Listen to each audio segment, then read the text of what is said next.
Good morning, class. Now we are going to study asset.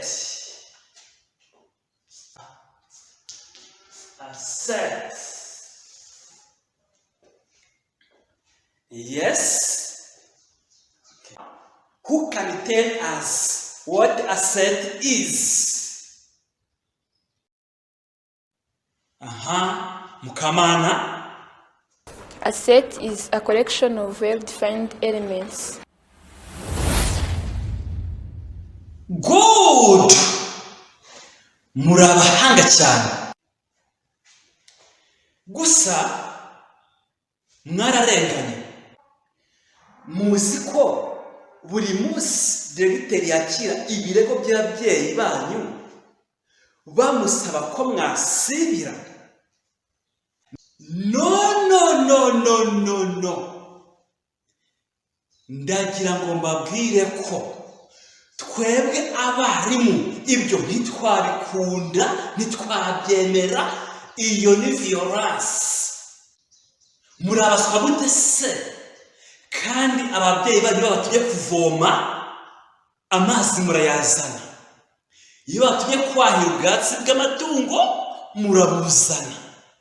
Yemwe nibo batuma kwiba ntimwabikora. Murabaswa mute? Ariko murabana, ubundi ababyeyi banyu barabagaburira neza. Reka mbabwire inama mugiye kugenda mugaha ababyeyi banyu. Mubabwire muti umwana kugira ngo akunde ishuri kandi agire ubwenge buhagije agomba kurya indyo yuzuye. Bagomba kubagaburira ibitera imbaraga.